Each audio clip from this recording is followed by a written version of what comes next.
and welcome back to Honestly Same. I'm Lynn, And I'm Pauline. and today we're going to be doing episode 2, which is talking about how we're unlearning what we were taught when we were younger. Okay, it's been a long time since our first episode, so hopefully you guys didn't lose interest. So to kick off, let's talk about what we were taught or raised to believe when we were younger. So for me, as someone who grew up in China, I've taught to like follow the rules at school, at home. So you have to like always finish your homework first when you get home. Then you can play. You have time. You also need to do well in school, and then also to get good grades in start when you were elementary school all the way to high school. Then that means you can get into a good college. But you also have to do well in the exam. They have like some kind of exam called Gaokao. Like that's the big one that determines which kind of college you get into. If you do well, score well. If you didn't, then now that means you either redo it again your last year for high school, or just to get into whatever school you can get into. That's what everyone believes in, like in China. And then also they also believe a good college means a stable job after you graduate, and you also can get a good pay. And then in addition, you are expected to take care of your family when you're graduate from college and start working. So more importantly, take care of your parents when they get old. So these are two non-negotiable, even if you get married. That's what they believe in China. So I think they still believe like that now. Maybe more open now, but it depends. So. Okay. It's very interesting, Pauline. I feel like there's a lot of overlap actually because I'm Vietnamese. So I guess in the Asian culture, there's a lot of overlap between what you said about your culture and about my culture too. But yeah, for me, I feel that something I was definitely taught growing up, especially as a Vietnamese daughter and just as someone raised in a very collectivist society, was that you're supposed to put others before yourself, especially if you're like a girl or the younger one in the family. Like you're not expected to speak up too much and not complain too much and everything. And for a long time, I thought that was just kind of normal. But as I got older and had more life experiences and interacted with other different cultures and people, I started to realize maybe that's not, very true. So let's see. Okay. So these are the beliefs that we were taught growing up. So I guess what we're going to talk about next is what was that turning point when we started to kind of question what we were taught when we were raised. You want to start with that? Sure. So I think I really started to feel it in college, and then again when I entered the workforce. Like I'd be working and volunteering and helping my family and trying to, be everywhere and everything for everybody. And I remember one day just completely like crashing. Like I felt sick, I was tired, mentally, physically, and my mind was foggy. But I thought like if I lay down and rest right now, I would feel guilty for it because I'm not doing something productive with my time, So there was this one time I had a full day of work. I was helping somebody move after, and I still said yes to dinner plans, even though I just wanted to really go home and lay in my bed under my blanket. And when I finally did cancel, I apologized like 3 times and still felt really bad about it. Like I felt like a bad friend and everything. And that's when I started noticing how much I was putting other needs ahead of my own, just out of habit, and how confusing, or how I confused being kind with being available all the time. So yeah, I think around that time was kind of when my mind switch started to change. Mindset started to switch up a bit. Okay, for me, it's like after I moved to the US. I think before I just kind of think everything is normal. You're supposed to follow everything. And then after moving here, I started getting more mature, and then to realize what I've taught grew up is not practical. I cannot just leave for others too. Plus, it's not realistic too. So like when you start to work, you won't have too much money that you can like support a family first, because you need to be able to support yourself first. Then you can support others. And also like you need to have your own life. You can't revolve around other people, and then those are not your obligations. So it's like, and also life is short. You need to just worry about yourself. Try things that you want to do, so you don't regret later that you didn't try it. and also you need to just think. You can't like always think about others first and not think about yourself, like your mood, your happiness. Because that way you're not gonna enjoy the life. You'll be like some other's life, not your own life. I think that's very similar to how I felt too. Yeah, and I also believe, I still believe in what I've taught a few years ago. Like, I mean, like, but then I, like, cause like, after I moved here, so a lot of stuff you gotta do your own thing instead of like getting people or like help from others because a lot of my relatives they're in China, so they can't get help. So I have to help my mom a lot with my sister stuff because like my mom's English is not good, so I'm like almost like her second mom too. So like everything about school stuff and anything is like they'll call me, and then so there's like and then she started causing too much drama because teenager years now, so a lot of times they just call me and then most time like I will try figure out what to tell my mom, what to not to tell her, so which like caused me to have so much things like to like digest, and then also and then I even had anxiety before, and then but then like um, I will just in the beginning I didn't think too much, but later on once like I start to like feel that weird thing, and then I realized oh yeah I cannot do that, and then I had a like worse period of time like about 2 years ago. Like I feel like what is it? My heart is pounding so much all the time, and I always worry about like I'm getting call from the school, or from my mom, or from getting text from my sister. Like everything, I always worry about that. Even like any time of the day, so I feel like anxious all the time. But then like good thing that I went to the gym. I started to go to the gym that time. So only when I was doing the gym in the gym, I can feel a little bit of release. But then still, I'm still worried all the time at that time. And then so it took me like maybe 2 to 3 months to get past that kind of time, and then to like feel like myself again. So yeah, and then also I mean go to the gym and then get to hang out with people and like talk to someone really help, especially the two coaches I have, Roy and Jackie. Yeah, because I really like if I don't have their support, then I can't get over that time. Even though now I guess I might still have anxiety here there, but it's so much better. And also moving out to helps me to like think about like how you live a life you love for yourself, not just for others. Because I've been live life for others for too long, but then you forget about yourself. Yeah. Mm-hmm. So we also asked you all what beliefs you outgrow, and then we got some responses. So one of them is, what is a belief that you've outgrown? Someone answered the Asian stereotype of being quiet and strong in a modern world. And I feel like that's kind of true about men too in a way, right? Like men are expected to kind of like not show their emotion as much or be seen as like strong and masculine, I guess. So yeah. And another one is used to believe everything happens for a reason, but something just too cruel. I mean, I still believe that everything happened for a reason, but yeah, it also depends though.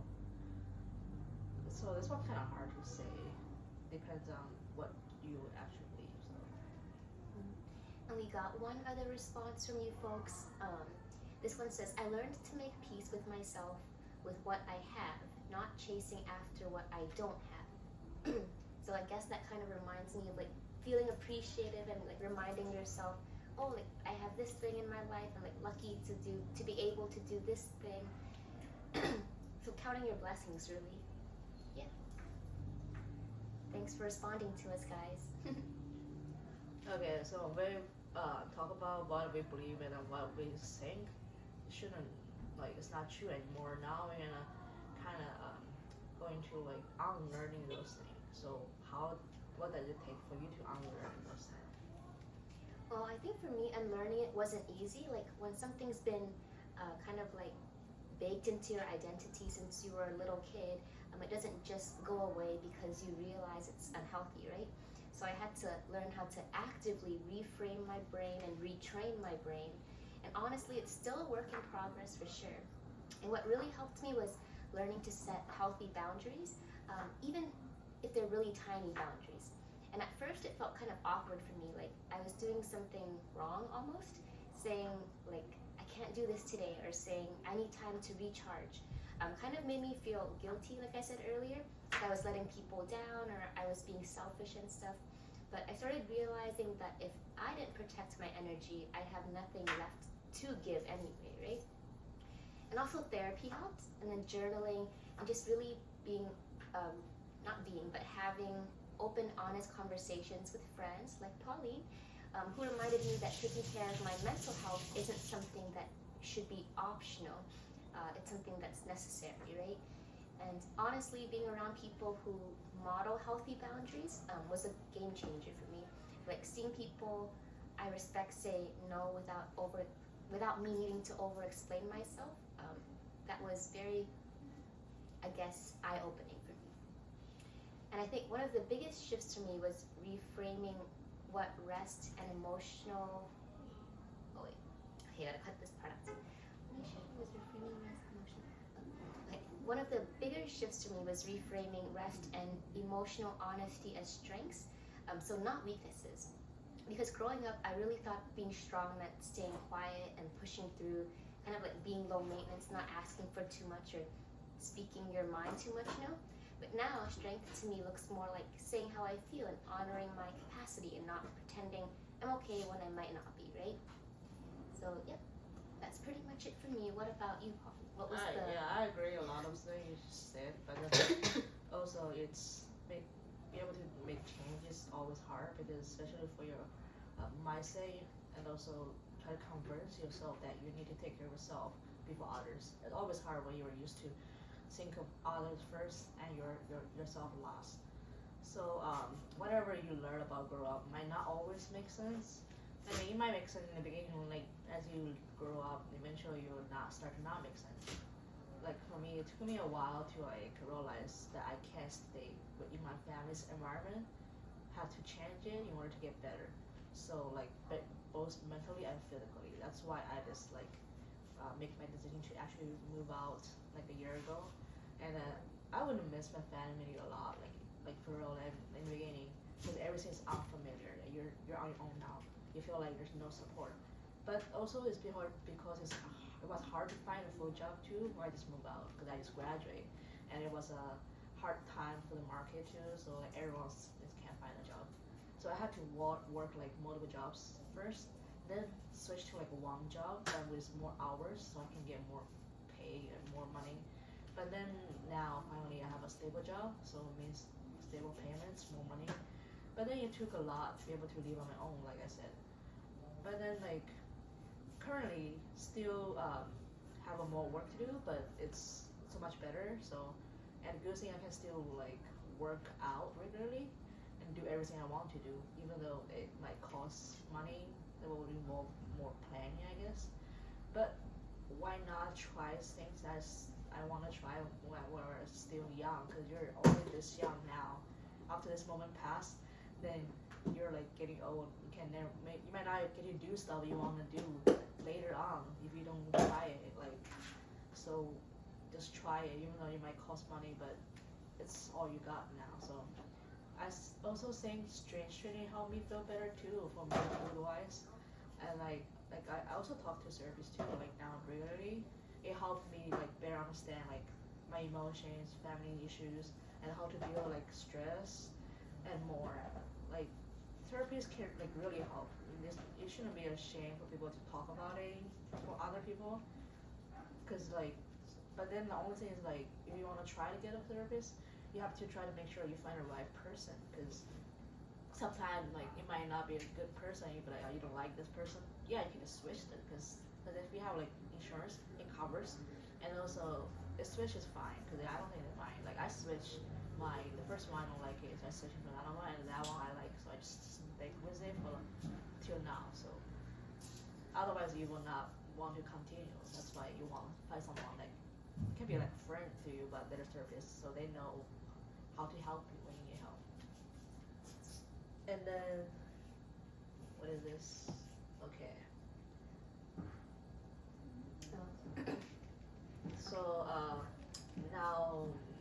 we can share some recent moments that were like an old belief that almost creeping, but then how they caught it. So I would start for me. So I feel like unproductive if I'm busy with things, but then like this past year, I realized that resting is actually it's as important as working, being busy, because you need time to recharge yourself, to relax and reset. You cannot be like a machine. Even a machine needs to recharge, like your phone, your stuff, battery, you need to charge it every time. And also you reset too, like your computer. If it's something sometimes has issue, you're gonna reset your computer. Because if you keep working, you will have problem you can't solve. Then sometimes recharge or reset will solve the problem actually. And also working out too, you have to have rest day to recover and get stronger actually. Rest day is important. I thought it's more important than working out like every day. Because if there's no rest, then you just get tired and tired, and then your quality is not gonna be good. What about you? I kind of have a story that's very similar to you, Pauline. Like literally just the other week, I had one of those moments, those type of moments. So I had a packed day at work. I was running low on sleep, and then I had a small window of time to finally get some rest. But instead of just relaxing, I found myself like scrolling through my mental checklist. Like, what else can I do in this period of time? What can I clean? Can I answer any emails? Is there anything extra for me to do? Maybe even like ahead of time, right? And then that's when it hit me. I was again feeling guilty for resting, like I hadn't earned that rest yet, right? And then that voice from my upbringing came back, that voice that says, you should be doing something useful, like don't waste your time, right? And I almost got up to do some chores just to shake off the guilt, but then I literally paused and I asked myself, if someone who I loved and cared for, right, were feeling like how I was feeling at that time, like really tired, would I expect them to just push through? And that kind of snapped me out of it, and I put my phone down and I let myself just be. And you know what? The world did not end. So I'm kind of proud of that moment actually, but I won't lie, sometimes I still catch myself measuring my value, I guess, by how productive I've been. Yeah, like I agree. Like sometimes actually if you're tired, took a nap, and you after you wake up from that nap, you feel so even better. so much better, Yeah. more productive. Exactly. Okay, now I think it's gonna be time for our lightning round. Okay, so that was some long deep moments that we just shared. What about some fun facts actually? What's a weird family rule that you grew up with? Okay, this one's kind of a holiday specific rule, but Lunar New Year in the Vietnamese culture, it's called Tết.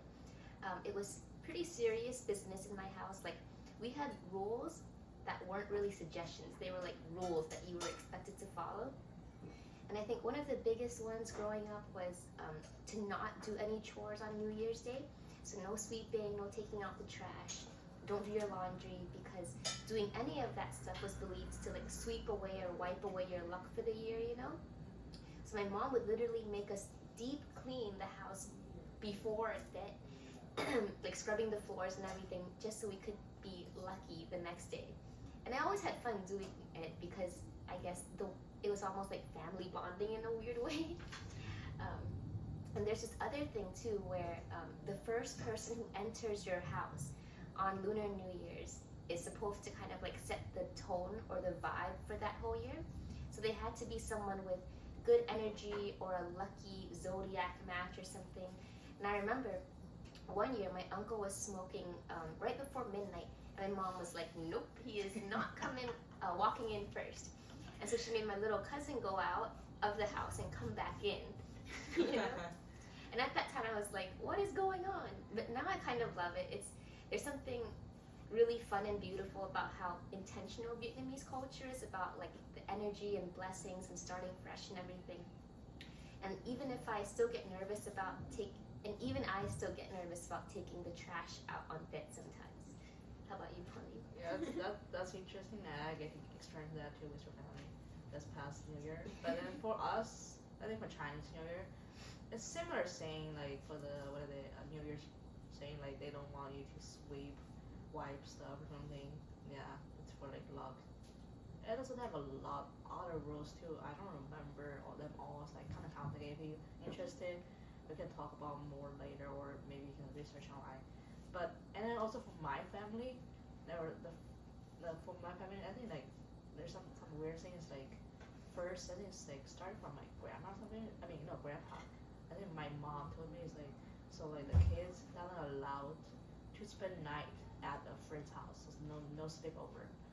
So rather than that, we would invite them to come over to stay at our house where we'll come to do that. So I rarely get to do a sleep overnight with friends when I was in China, like younger. Even yeah, even my sister and my mom's kind of don't really let her do that. Actually, my parents too. And then in addition, I have to be home by 11. Even when I was a few years ago, was like that too. If I don't, then she'll be mad and she'll call me, like constantly call me around 10 or 11, ask me where I am, I should go home.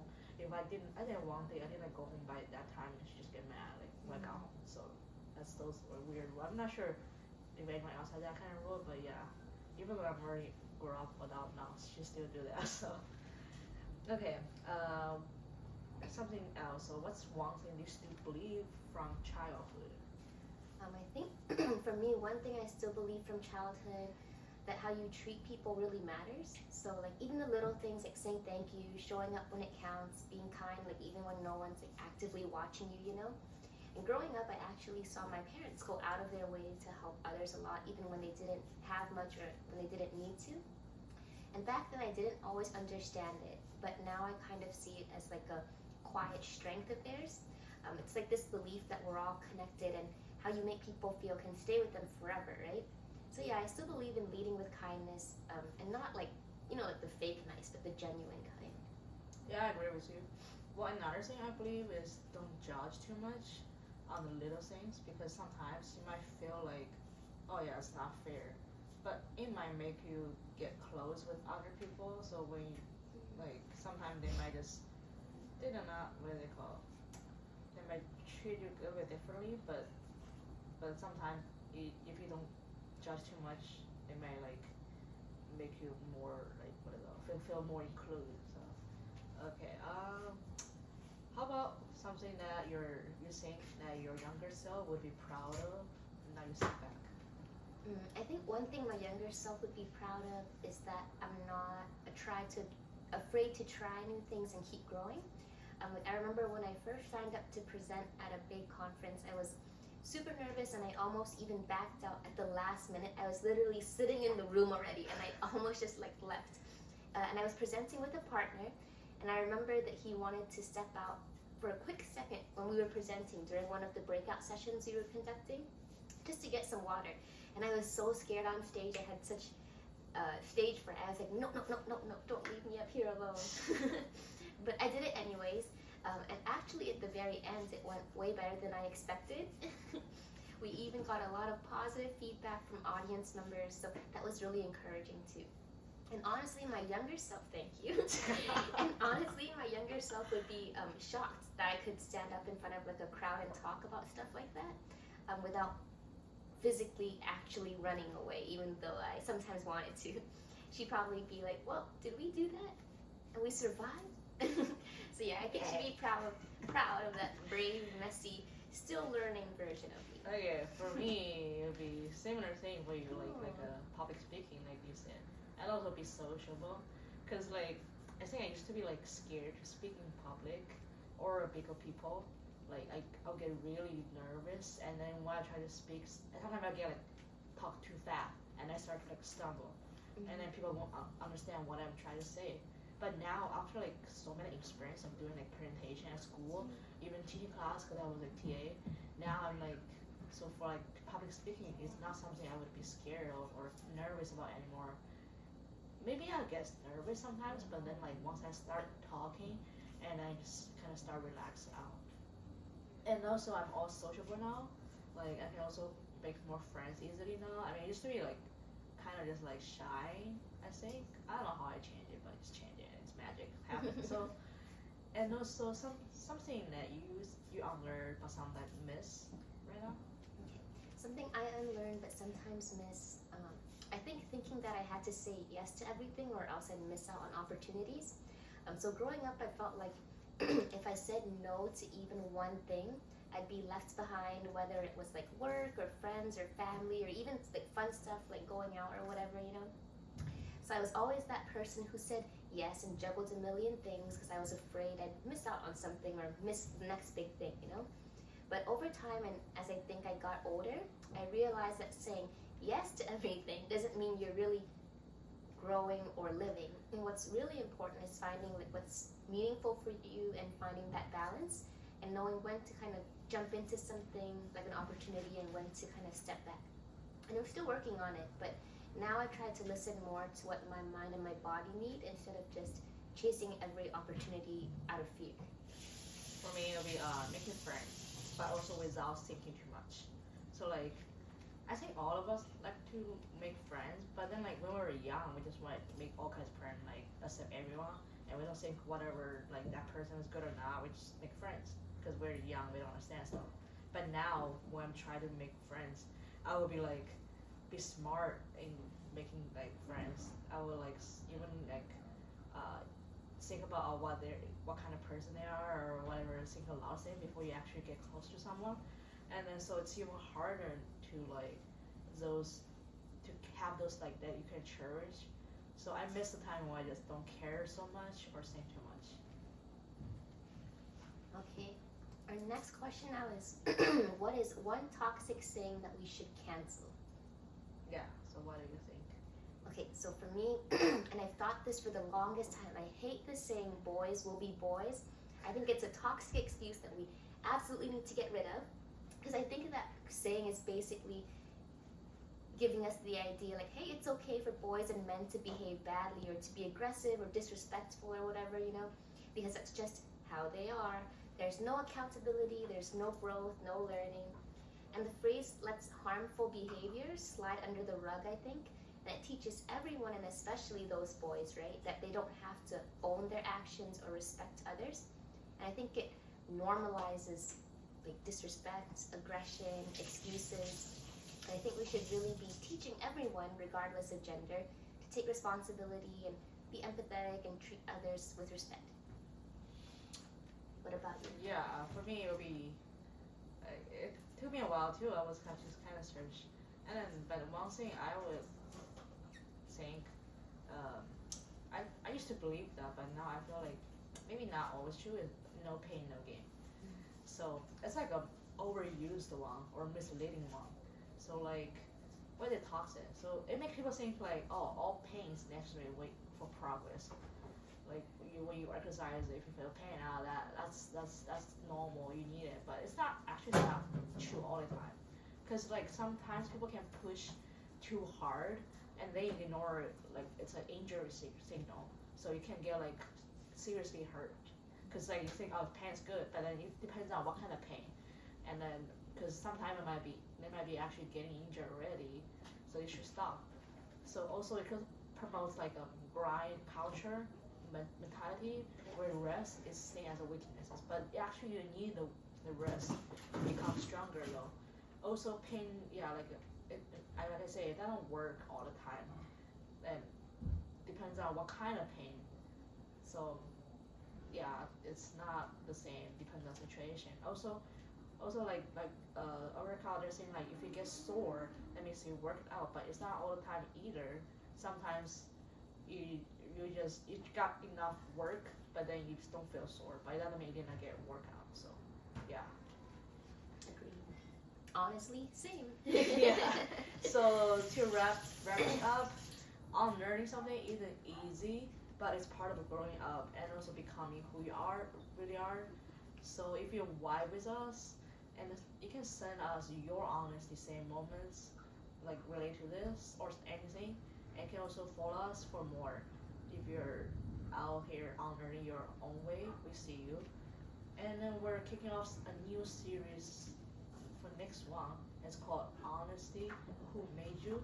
Starting next one, yeah. So tell us the artist, album or songs that shaped, influenced you growing up. Could be any kind of one, or any person if you want to talk about it, or one you want welcome, any nationality. So you can DM us your story at the Instagram account, Odyssey Same Hawaii the podcast, or comment on our YouTube video too, and we will read a few next episode. Plus, yeah. All right, thank you for listening today, and we'll see you guys next time.